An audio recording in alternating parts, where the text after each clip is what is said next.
It's the Locked On Podcast Network, your team every day. When you think of NBA duos, you might think of Kawhi and PG or LeBron and AD, but the Locked On Podcast Network has Hollinger and ND. It's the Hollinger and Duncan NBA show. Follow now on Apple Podcasts, Google Podcasts, Spotify, or your preferred podcast provider.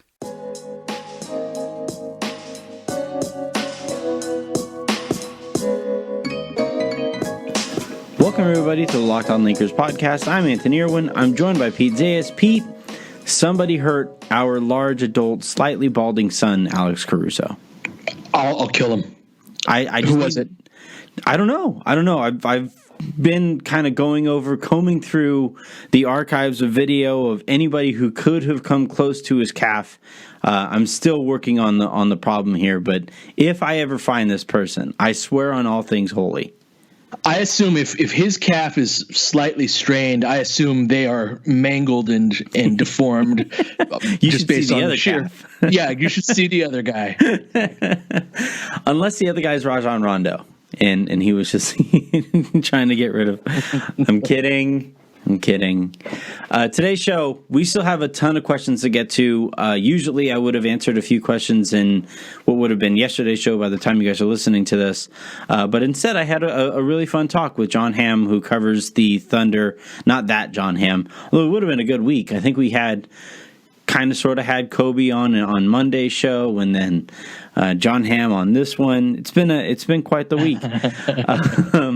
But check out that conversation that we had. It was an interesting one, not just about basketball, but about rebuilding processes and where Oklahoma City finds themselves, and whether or not that LA and OKC could maybe come to an agreement that would help both teams.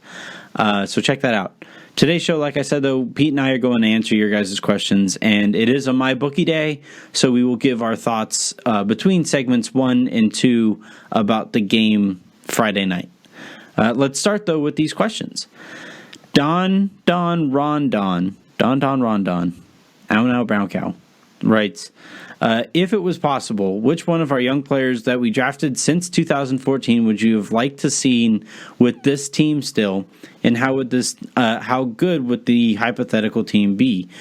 2, have you watched the basketball anime Kuroko's Basketball? Somebody asked about that on Twitter, but neither of us, I don't think, have seen that. If so, which current NBA players would you compare to each of the generation of miracles to? I don't think either of us can answer that. Have you watched it? I have not. Yeah, me neither. If not, you should check it out and answer later. 3, pineapple does belong on pizza. Thank you for your hard work. Y'all are amazing. See, the people who like pineapple are just nicer people. Let's go with that first question, though. So, of the players that the Lakers have drafted since 2014, which guy would you most want to see just added to this roster? Whatever ripple effect that them being on this roster would be, notwithstanding, because that gets way too complicated. Yeah, so I don't have to fit them under the cap or anything like that. Is that what? Nobody needs us to sit here and go through. Well, if they don't trade D'Angelo Russell, do they move off of the Deng deal or the Mozgov deal? Blah blah blah blah blah blah blah. So just go back in time, grab that player, or have that player who is where he is right now. Add that player to this roster. Who would your guy be? Man, I go back and forth. I could give you 3 or 4 different answers depending on my mood that day. Mm-hmm. The mood I'm in today is probably D'Angelo Russell, and wow, the reason that I wasn't ready for. Yeah, the reason for that is just the Lakers' shot creation and the burden on LeBron. It's more of a get through the regular season without having to overtax LeBron and rely on Rondo. I think he resolves an issue that this roster has. That now, on the other hand, and the reason why he's not always my answer, because he is the most skilled of the guys that we've let go, is I don't know if his overall intensity level really fits the vibe of this team. Mm-hmm. And I'd be curious if he were in an environment that was like that, would he start to kind of go more that way? Right. Or would he wilt? Exactly. But the Lakers need a guard, need somebody who can do what he does off of ball screens and things like that. So, my answer could be Ingram. It could be Lonzo. It's a good question, but I think I go with D'Angelo. How about you? I'm the same way you are. It could be the only player I think that flat out would not fit on this roster is probably Julius Randle. Mm-hmm. I think he would be the worst fit of the guys that the Lakers have previously drafted. I think Josh Hart, there's a spot for him on this team. But I think overall, see, the problem here is that like Lonzo Ball just isn't healthy. Like we might, right. He might just be snake bitten and he might be injury prone. And what the Lakers can't have is somebody who misses considerable time. Now it helps that you would be adding him to this roster, so some of those injury concerns are kind of mitigated against because you have a rotation already in place that could still carry the load if he missed time. But if not for Lonzo's injury concerns, I think my number one answer here would be Lonzo. Give me the perimeter defender. He's a pace setter. He handles pressure well. A lot of the things that the Lakers are lacking right now, I think he would be able to provide. But he is injured. Yeah. Does that say any change your answer? Well,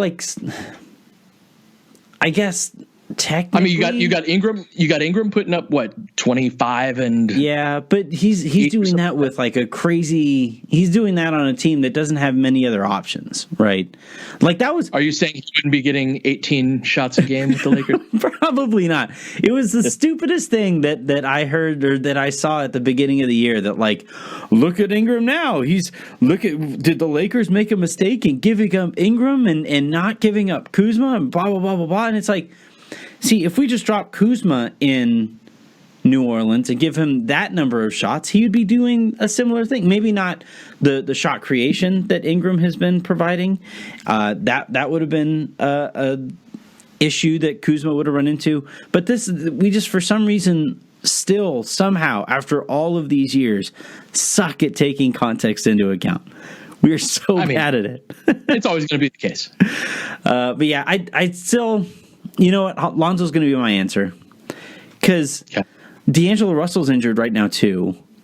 They're tanking the hell out of this year. I mean, he's got like an owie on his thumb, and he's out for a couple of weeks. But D'Angelo's historically been a guy who can make it through a season. And hell, you could even say the same thing about Ingram. It's not like he's been a picture of health throughout his career or even this season so far.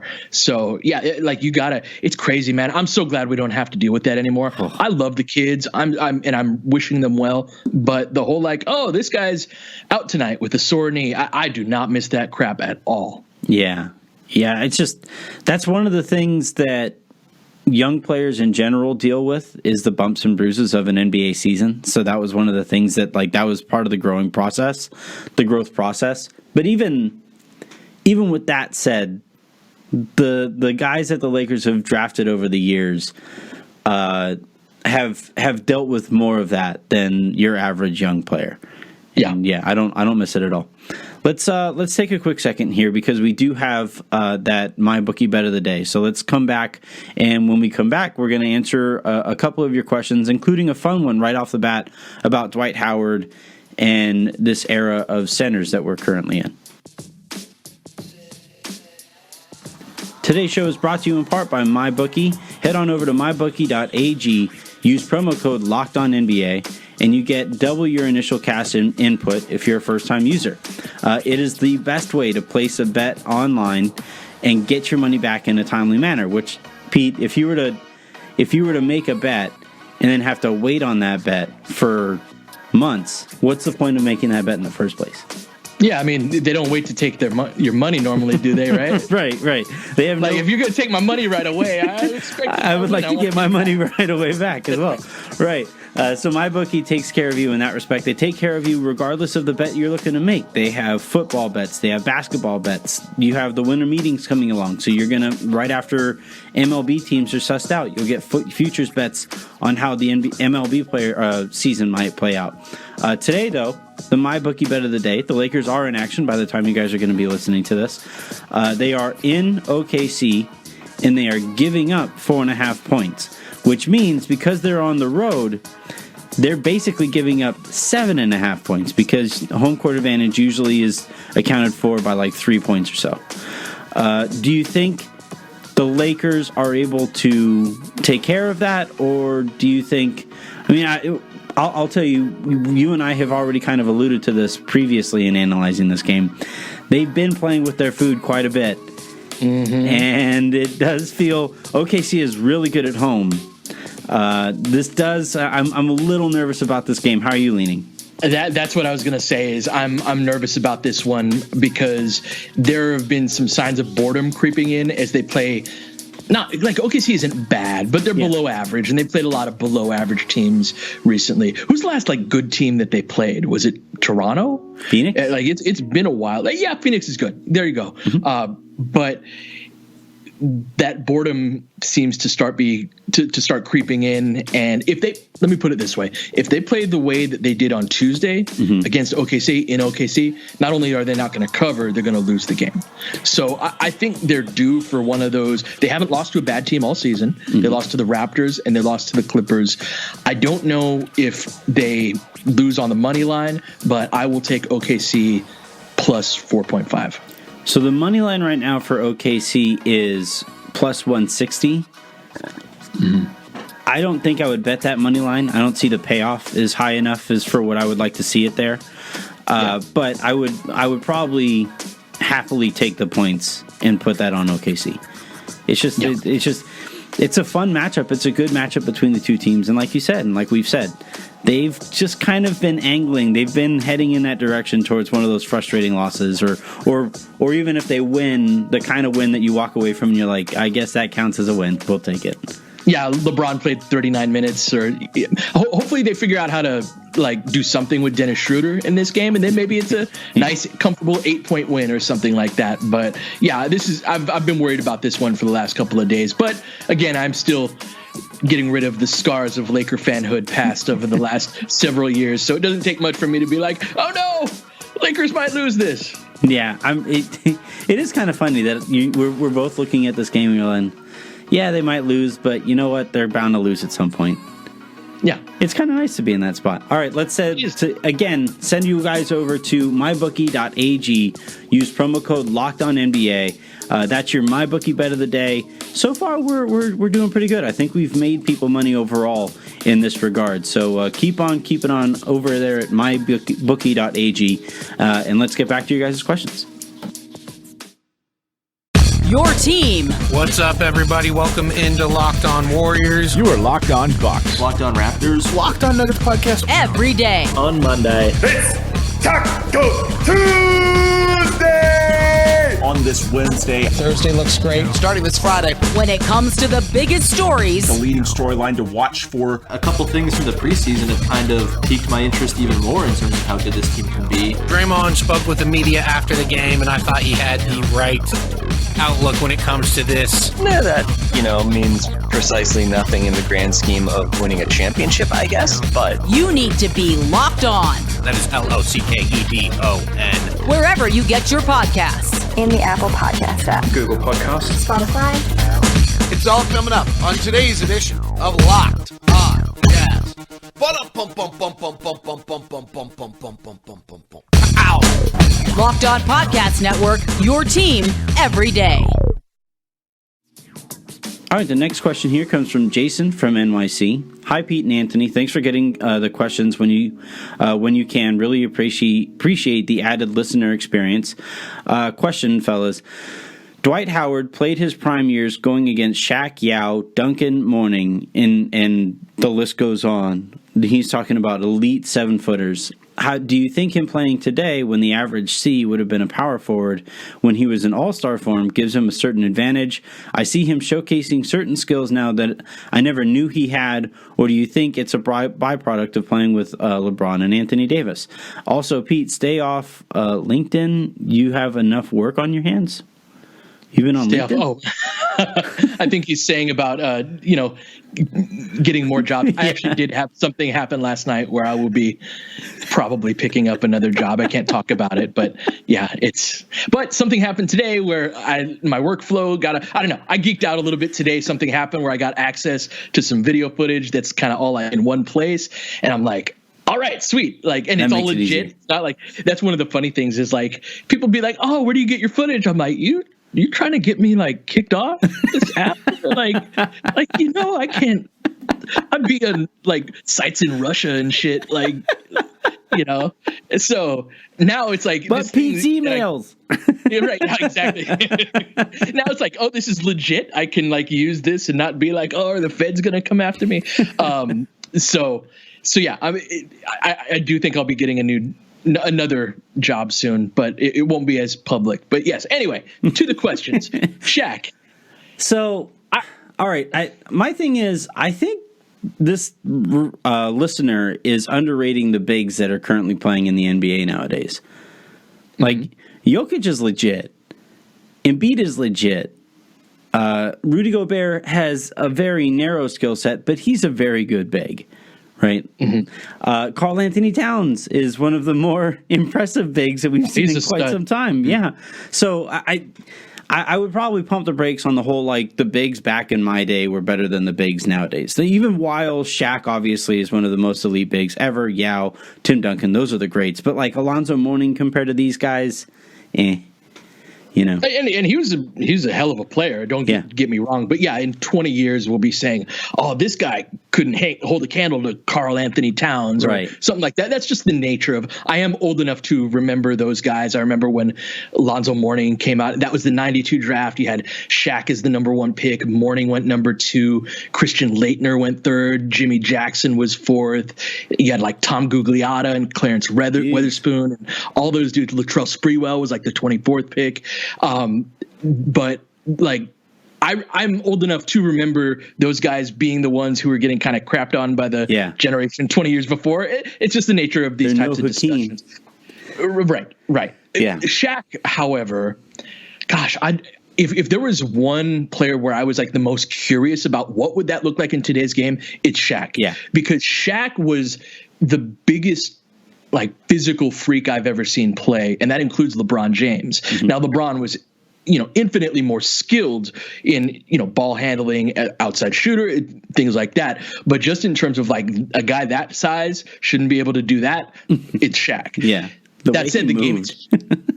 Who is the closest comparison in today's game, do you think, to Shaq? Nobody compares directly, but the closest. Well, see, it's a combination of a few players, right? Because nobody plays the way with their back to the basket as much as Shaq did when he was his most dominant. Mm-hmm. So it's kind of hard to define a player there. But you had Joel Embiid's size jumps off the screen at me, right? Every time I see him, I'm like, what the hell? Did he get bigger? And Shaq was like that, where Shaq would be playing and it felt like that shouldn't be fair. That shouldn't be allowed. That he was playing against kids. He was playing against children. So I think Embiid comes the closest to that aspect of Shaq. But even that's lacking in, Embiid is not the passer that Shaq was. So you got Embiid's size, Jokic's passing ability. He was in a Jokic level. He was a good passer, but he was in Jokic. Yeah, well, it's a different kind of passing, right? Jokic is better with Jokic faces the basket and he can make every pass to any part of the court. Whereas Shaq's skip passes out of double teams were just they were hilarious.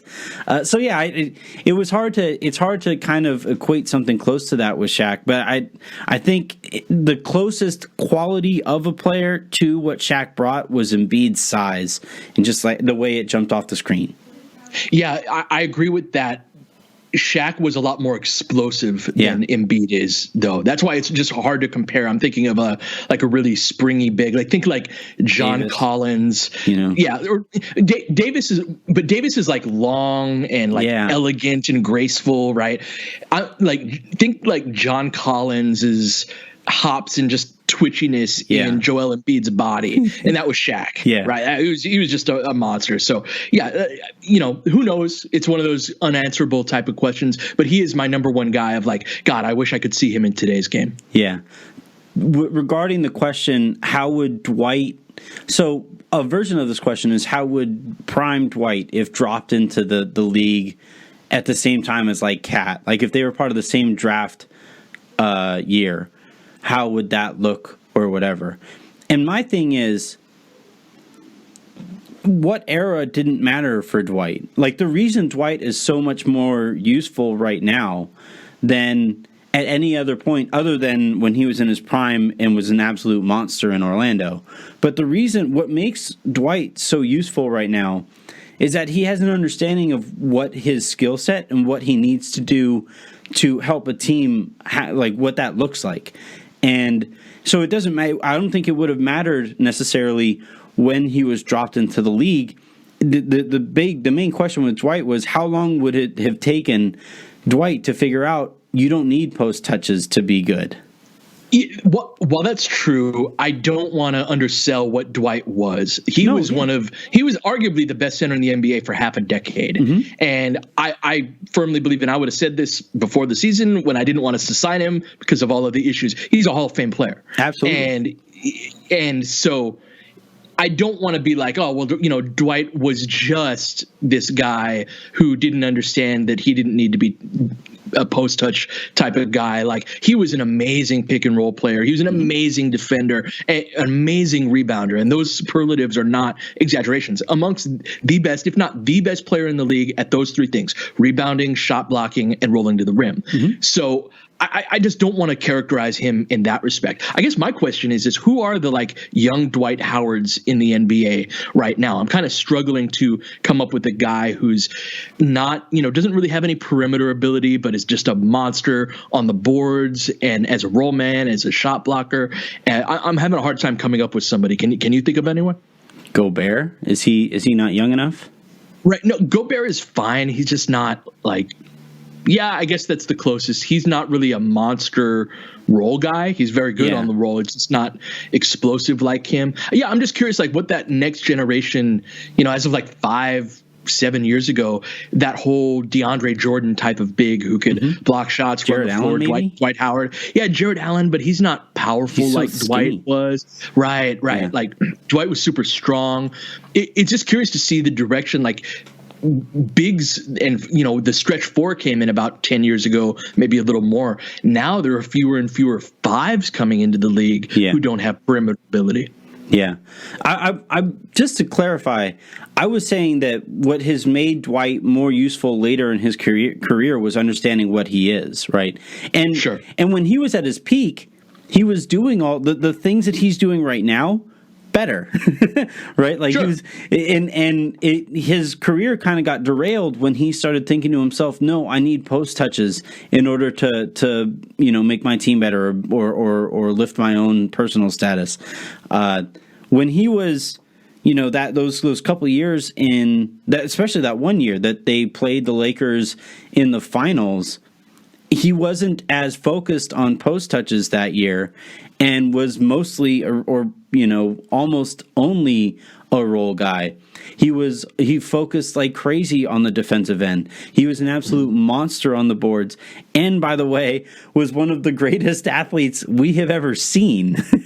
So yeah, he was a beast. I don't think there is a close guy to what he brought at his absolute peak. Dwight was, and it really sucks that we look back on him. We kind of forget that because of how big a joke he became for like 6 or 7 years. Yeah, Mitchell Robinson is the closest guy I can come to, but he doesn't even play 20 minutes a game, even with the Knicks. So that's just the best I can do. You got Jackson Hayes with the Pelicans, but yeah, there's nobody that really compares. Yeah. All right, let's take another quick second. When we come back here, we're going to try to race through as many questions as possible so that we're all caught up heading into the weekend. We've gotten two. That is Anthony's like stop babbling, Pete. Like, that's his way of being like, we're going to do a lightning round in the next segment. We've answered 2 questions.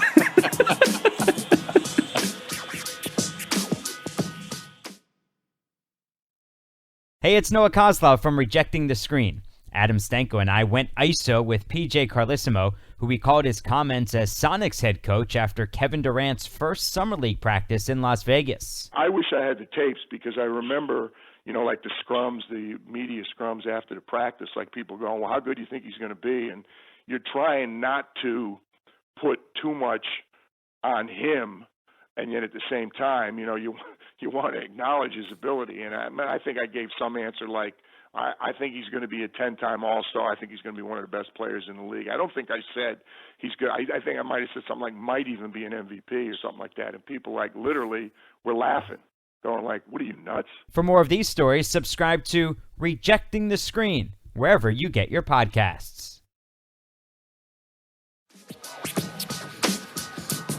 All right, so this is an easy one that shouldn't take much on either of our parts here. I'll let you handle it. I'll let you explain it. So Devontae H23 writes, could you explain what the plus minus stat means? That way I'm not completely lost when you talk about it. Thank you for taking the time to answer my questions. I love the show. Keep up the great work. Yeah, so Devontae, the plus minus is how much your team has outscored the other team or been outscored when you're on the court. So if we say somebody is a +8 in a game, that means that say Caruso was a +8. Mm-hmm. That means that during the time Caruso was on the court, the score was, say, 50-42. And so that makes him a +8. Now, for one game, it can be a little dangerous because there are times where a guy just happens to be on the court and then LeBron's on fire, right? And then it makes that other guy's plus minus look good when he didn't have a whole lot to do with it. But over the course of a season, that is a more reliable way of looking at it and determining a player's value. There's no one stat that makes you be like, this guy's good and that guy's bad, but it is a lot more valuable when you do that. The way I like to handle plus minus is I look for the outliers on each side. Who was the team worst, right? Who was the game's worst, the lowest minus player? Who was the highest plus player? And if you stand out in that game specifically, and then especially upon rewatch, you figure out why that player, it's particularly useful if you're going to go back and watch a game. Because if you see, so-and-so is a +20, and you go back and you're like, all right, well, let me focus on that guy specifically over the course of this game. Why was he so impactful? That helps that rewatch if you're looking for something specifically with that player, just like the other way around. Why was this player among the starters the only guy who was you have LeBron was a +11, you have AD would be a +13, and then you have JaVale is a -1. This was the beginning of the season, how it played out a bunch, right? And then you go back and you rewatch and you say, oh, that's why. That's how that worked out. And yeah, in single game plus minus is very dangerous, but it does allow you to kind of go back and try to figure out why that stat played out the way that it did. Money Mike H writes, what's up, man? So my question is, what was baby Avery's first Laker game that she watched? And if you had to pick between Pete or Harrison, who would be the godfather?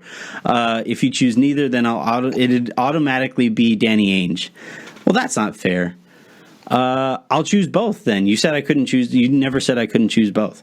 So, but the first game that Avery watched would have been the first game of the season. But there was a game, I forget which one it was. I know Chicago. I think it was the Chicago game where the Lakers were just kind of getting, not run off the court, but they were playing well below expectations for the entirety of the game.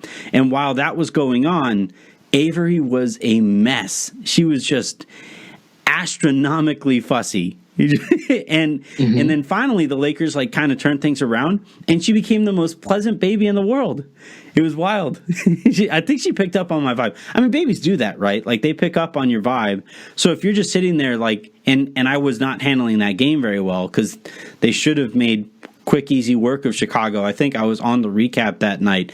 I'm like, great. I knew I definitely was on the recap that night because I wrote 2 recaps. I'm sure Avery picked up on my vibe, and then as the Lakers started playing better, was all kinds of happy. Do you remember games with your son and stuff like that? Was that a big deal for you guys? Yeah. When he was younger, he's not actually, believe it or not, my son is not terribly into basketball. I don't bring him up much on the pod just because I like to keep that kind of, have my own little, no problem. But yeah, we went to his grandma used to get tickets to Laker games once a year from a guy who's been a season ticket holder since 1960 when they moved to LA, and it is the row right behind the Lakers bench. Nice. And that's one of my fondest memories, was going to a game with him and doing that, and he had a blast. And the Lakers beat Byron Scott and the Cleveland who did Byron coach at the time? I remember it was Byron Scott team. It may have been New Orleans still, but they beat them by, or maybe was it the Cavs? I'm sorry, it's been years. They beat them by like 55. The Lakers won by that, and the athletic trainer or one of the assistants gave my son one of Kobe's wristbands because Kobe was out for like the whole fourth quarter, and he was like, "Here, take this," and I was like, "Oh my God!" And my son was like 7, and he was like, "Yeah, it's all right." And he's like, "Do you want this?" And so I'm like a grown ass man, and my 7-year-old son just got like handed this. I'm like, "Not until we get back to the car, and I'm not in front of people. Do I want this?" That's phenomenal. I'm interested to see if Avery's going to be into sports. She loves watching basketball. Like, she'll sit there and coo at the game while it's going on. So, both, like, Jen was an athlete when she was growing up. Obviously, I tried to be an athlete for a while. So it's interesting how that. But usually, kids hate what their parents do for a living. So, we'll see. That's true. There you go. All right, Timothy Jean writes, what would make more sense, to rest AD as much as possible now until his shoulder is 100%, since... Oh, no. So, all right, I bungled the question. Would it make more sense to rest AD as much as possible until his shoulder is 100%, since the Lakers will probably win most of the upcoming games without AD anyway? For one, I don't necessarily believe that. And... For two, I don't know how bad. It's possible to rest it to 100. Oh, that they would win. I don't necessarily that they would win all of these games with AD sitting. I think AD is really, really, really important, and a lot of the teams that Lakers have coming up are not great, but they're not bad either. And we're getting closer and closer to that more difficult. Like, December is a difficult schedule, and January, I believe, is that way too. So, and just like I'm not operating with full information regarding how much playing continues to hurt AD, if there's any risk of injuring it more because he is. It's hard to say, but I would, like, they're rolling, they're picking up wins that are going to be important in the playoffs and that are going to be important to building what the identity of the team is. They started out well on the defensive end. Now they're improving on offense. I'd like to see them keep going because I think these are valuable times right now. Are you a little more cautious on the... Yeah, because I think they're going to be good regardless, no matter what, like, a couple losses here and there might say in November. So that's kind of the way I lean. I always kind of push back against the idea that an injury couldn't get worse by playing. It's like things can always get worse. Sure. And the thing about injuries is that they affect other parts of the body. Now, the nice thing is, quote unquote nice, but with it being an upper body injury, that has a lesser effect than if it was a lower part of the body type injury. If it was like a knee or if a pulled hammy or whatever, like, lower body issues tend to spread throughout the body a little bit more because that's your base. It would make sense that that's how that plays out. But yeah, I mean, it's up to him. My one thing is, and I'm going to go full, like, soccer dad thing here. This is what my dad always used to tell me, is if you're on the court or if you're on the field or if you're whatever, if you're playing, I don't want to see you wincing. Like, I don't care to if you're out there, because it's always like he misses a shot and he'll kind of flex his shoulder a little bit. It's not normally after a dunk or some, like, incredible play that he'll make. He doesn't usually go like after he's done something good. It's usually, and I was the same way. I would miss a shot and look at my wrist and be like, oh yeah, my wrist is totally messed up. Absolutely. And so my dad would always say, like, if you're hurt, don't play. If you're going to play, though, I better not see you acting as if you're hurt all the time. Mm-hmm. Yeah, I mean, it's noble. Yeah, I mean that's also like, I guess if my dad told me that now, I'd be like, okay, boomer. Yeah, exactly. I mean, like, this is a guy that it's going to be. Do you remember the scene in Airplane? You ever see Airplane with Cream? Uh-huh. Yeah, where he's talking like, you tell your dad to drag, Lanier's ass up and down the court. Yeah, it's like this oddly specific complaint that he was like, yeah. Right. Like, it's like, I don't know, man. These dudes are so massive in person. Like, sometimes my shoulder hurts when they run into a screen. Now, I'm not going to give them shit for, like, being like, ow, that hurt. Like, yeah, of course it hurt. Yeah, that's fair. All right. Isaac in Corona writes, is DeMar DeRozan a possible missing link in this Lakers team? No, I'm not even going to No, he's not. Move on to the next one. The thing with DeRozan, everybody likes his skill set. Everybody, well, everybody who doesn't pay too much attention to the team that DeRozan plays for loves his skill set. But I think going on 7 straight years now, he's had a negative impact on his team, where his team is worse with him on the court. That's really, really loud. Yes. A new 08 writes, Dear Freak Out Fred and Pineapple Pete / Dirty Jesus, love the show, daily listener. 1, who has the NBA's worst haircut nowadays / in history? He votes D'Angelo Russell. It looks like he's wearing a court jester's hat, just missing the jingle bells on the ends of his dreads. Elfrid Payton also deserves a mention. And then they kind of. Then 2, assuming Iguodala becomes available, who do we cut? Is Boogie still technically on the roster? Seems like they are planning the long game by keeping him close to the team so they could sign him next year. All right, so let's go with the first one first. We'll have a little bit of fun first. Do you pay much attention to the haircuts out there? I don't. And that while you were talking, I Googled worst haircuts NBA so that I could entertain this conversation. Okay, all right. So judging by these pictures, I got it. Andrew Bynum, when he was in Philly. Like ever? And he went all white. He looked like Clarence Williams from Tales from the Hood. Like... Honorable mention to Elfrid Payton. Right. It was like, it looked like he was like managing a tomb somewhere. Like, No, it looked like he was getting his braids done and like decided, shit, I have a game.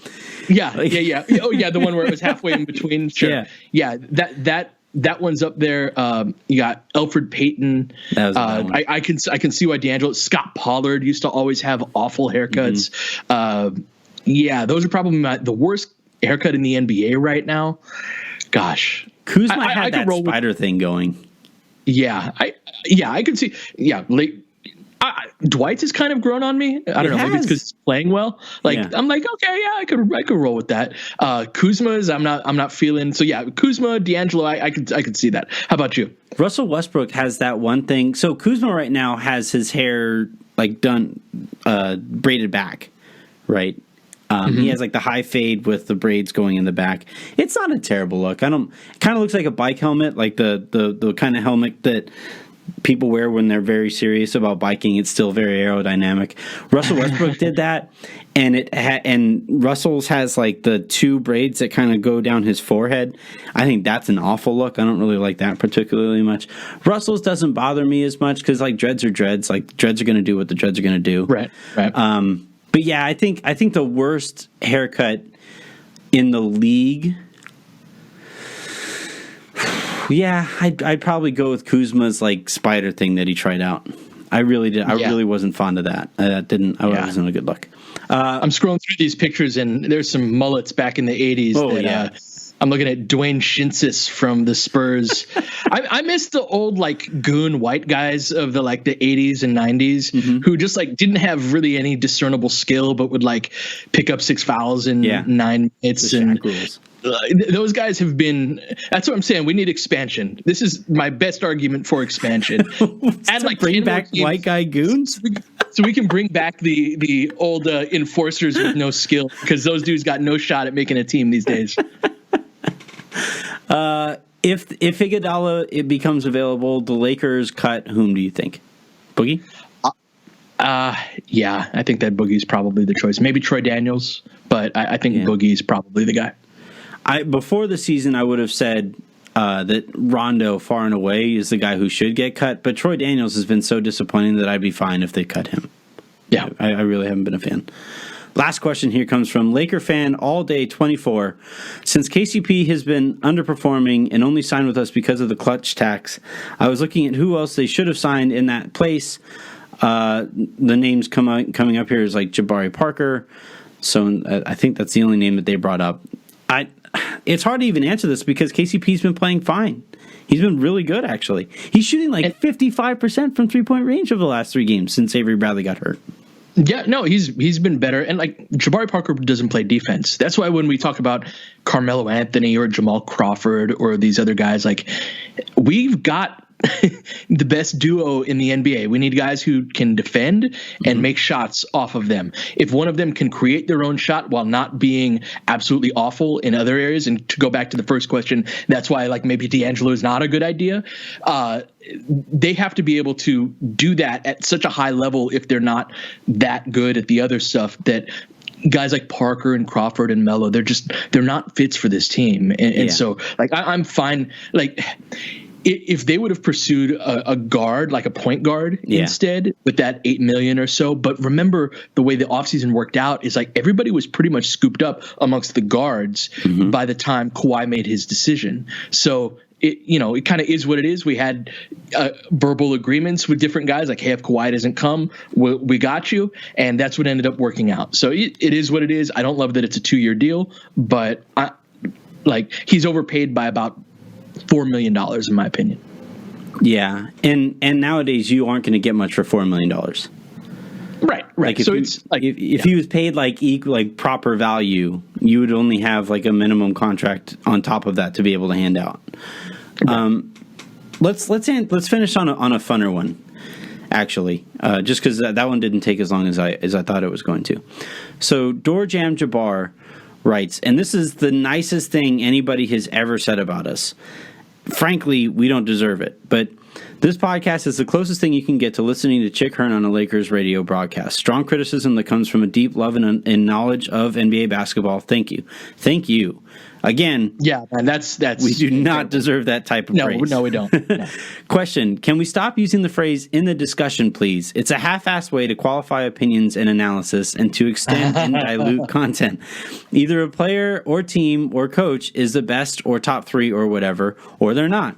Analysts and commentators who love basketball should stand by their interpretation of the game's best, own their opinions, and explain their perspective. And then they kind of go on. I think this is part of a bigger gripe that I have. And you and I kind of talked about this a little bit. Not this specifically. Go ahead.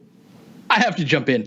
I love that your like fun one to end it is the one that calls us like awesome and gives you a chance to complain about something. They're like, oh, this is the perfect question. No, it's a fun. No, I promise. I promise this is going to be a good conversation. And also, I'm going to read the Chick Hearn comment. Like, yeah. No, I get you. All right, so we kind of touched on this the last week when you and I and Harrison got together for that cross episode, right? That cross show, and we kind of took it in more of the direction of like there's less weirdness now than there was back in the day. Another kind of version of that conversation, and I think it's kind of what Doorjam Jabbar is kind of writing about here, is people play things incredibly safe. Like people will do whatever they possibly can to not get dunked on Twitter. And I, what it does is if somebody really researches a strong take or what's considered a hot take and backs it up, it's no longer a hot take. It's just a take. But because it sounds like a hot take in the moment, there's the tendency to, instead of having a conversation about the opinion itself, there's the tendency to just dunk on people because that's what people do on Twitter. And it's like the example of this is a few years ago, you were talking about offensive players who don't bring enough on offense to make up for how bad they are on defense. Mm-hmm. I thought that's what Isaiah Thomas was going to be for the remainder of his career when he was coming back from that hip injury. And I said that I'm not positive that Isaiah Thomas will ever be an NBA player again. And it was for that exact reason. It was that I wasn't sure that Isaiah Thomas was ever going to be good enough offensively to make up for how bad he was going to be defensively moving forward. And instead of taking the opinion at its value, it became, oh, wow, it's hot take Anthony over here. Here we go again. And lo and behold, how's that played out, man? He's not an NBA player. He's having an okay season in Washington, but he's not somebody I would want on the Lakers, that's for sure.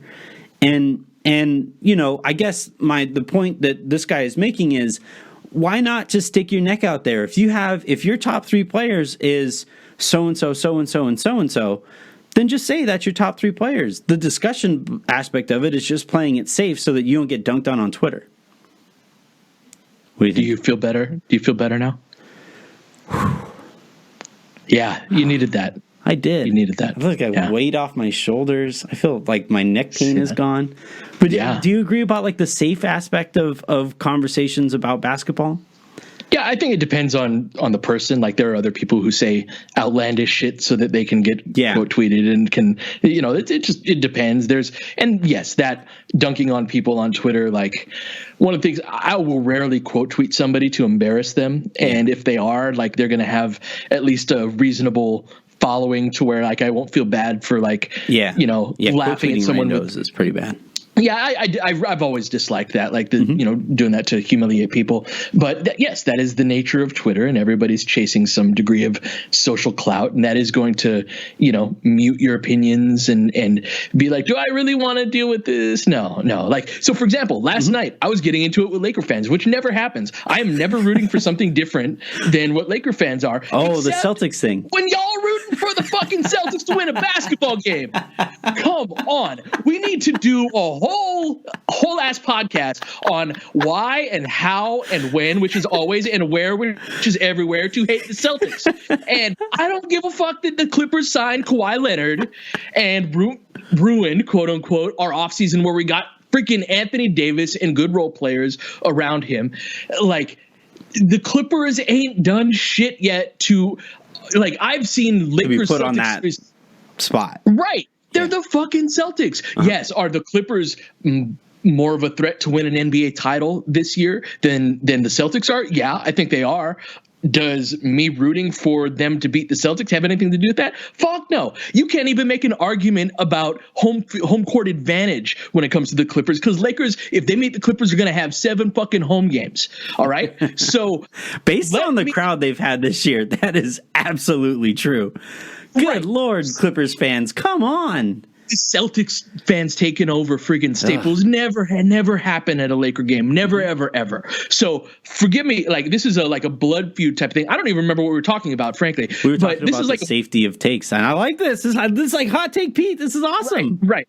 So, like, look, maybe you're on the younger side, and like 2009 and 2010 was a little too long ago for you to be in your feelings about it, especially 2008, right? Because we lost in 2008. Like, you remember Game 4 of the 2008 finals? Lakers were up by 24 points and down 2-1 in the series and lost that lead. That was the biggest kick to the nuts. And then, losing in Game 6 by like 39 and all of that. And bro, you got Gatorade on the court. Right. And they're just, acting the fool and all that. And so you've got 2010, 2008. I am old enough to remember the 87 finals, I think, was the last time when they played each other. But this goes back to like our grandparents' generation. This is your birthright as a Laker fan to hate the Celtics. And I don't expect everybody to hate them as much as I do, but getting on my ass for being like, fuck the Celtics no matter what, you do not understand me if you don't get that is my number one guiding principle as a Laker fan. Fuck the Celtics no matter what. So, like, Clippers been around for 6 months, in my opinion. And so, like, no, it's not a thing. So anyway, I don't. Now I feel better. See that? Yeah. So wow, podcasts are cathartic. I didn't think it was possible. I didn't think heading into the year the Lakers would be in the running for this. I really want the number 1 overall seed in the West. I really, really do. And that's why I wanted the Celtics to beat the Clippers. With 5 overtimes in which guys get, aren't able to play the next game because they're still exhausted from the night before. That's the kind of scenario I wanted to play out there. What do you stand for, Anthony? And the thing that pisses me off is pragmatism, 85% of practicality. Yeah. God damn it. I'm heartbroken. You're breaking my heart. All of you guys rooting for the goddamn Celtics. I wasn't rooting for them. I wasn't sitting there yes, every time they hit a shot. You honestly think there were Laker fans cheering when the Celtics made basketball? How did the Clippers lose the game? By the Celtics hitting some shots. Mm-hmm. That's people were giving me shit for being Lou hit a 3 to put him up by 1 in the final seconds. Yeah. Hell yeah, I'm gonna celebrate that. That's how the Celtics lose. Mm-hmm. It's not I'm rooting. I will root against the Clippers in every other game this season, except for when they play the Celtics. The Clippers really pissed me off, though. Seriously pissed me. Not as much as the Celtics, granted. Not as much as the Celtics, but the Clippers, everything about the coverage of the Clippers and the vibe that the Clippers give, and this fucking earn not bought bullshit. Get out of here with that stuff. Yeah. That stuff, as soon as I hear that, the hairs on the back of my neck stand up, and I'm ready. I'm in fight mode. And as soon as we started getting a bunch of that, and then those dudes start doing the whole load management thing, that's the angle you guys want to go. And you guys want to talk about pride in fandom and fan bases that have gone through it all and have stuck by their team and this and that and the other. And you're letting in the most exciting season that you guys have ever had, maybe will ever have, the most exciting season y'all have ever had, and you're getting overrun on a nightly basis. Not just the Celtics, on a fucking nightly basis. You guys are getting run out of your own gym by the other team's fans. When they play Charlotte at home, Michael Jordan's probably going to bring 5 people, and they're going to be louder than the Clippers fans this year. And tickets are $6, man. Go to a game and make noise for your team. Exactly. So yeah, I wasn't rooting in any way whatsoever. I would have liked to seen the Clippers lose, because the more the Clippers lose, the better the Lakers' chances are at getting the top seed in the West. You ain't wrong about any of that stuff about the Clippers being annoying and Clipper fans magically showing up on Twitter out of nowhere in July You're all bots. 2019. Steve Botmer. And the whole the whole earned not given type stuff. Well, go out and fucking earn it. Right. Go do it first and then get back to me. All of that could be true, and fuck the Celtics still it's the top overrides all of it. Yeah, that's fine. That's fair. There's nothing I could say that would retort that. This was fun. See, aren't you glad I answered that last question? It was fun, man. I feel good getting it out for the weekend and feel a lot better. You guys are safe over this weekend. We are approaching the holidays. You have Thanksgiving coming up. You guys are right now on Sunday, we're hosting Friendsgiving out here. So if you guys are going to be doing any holiday drinking, please hop in an Uber. Please be safe.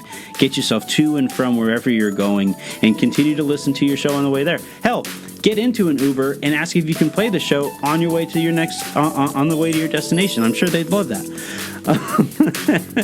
Have a great rest of your weekend. Make somebody else's, and we'll talk to you on Monday.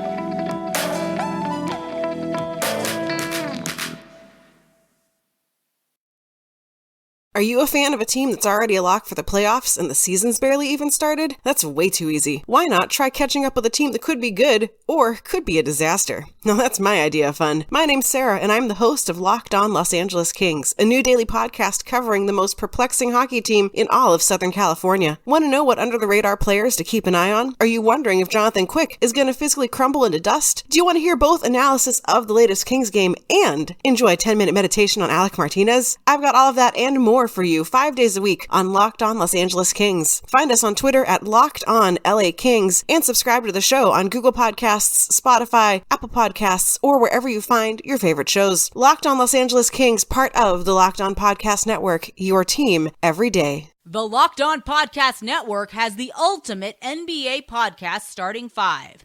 Starting at podcast number 1 is your favorite team's daily podcast from a local expert. Starting at the podcast number 2 is Locked On NBA, your daily 30-minute look at what happened the night before and what's upcoming. At the number 3 spot is Locked On Fantasy Basketball, the number 1 fantasy basketball show in the land. And the podcast number 4 position is Rejecting the Screen with Noah Kozlov and Adam Stanko. And finally, the big men in the middle, the unequaled Hollinger and Duncan NBA show with former NBA executive and analytics godfather John Hollinger. It's Locked On Podcast Network's NBA Podcast Ultimate Starting 5. Follow all 5 on your favorite podcast provider.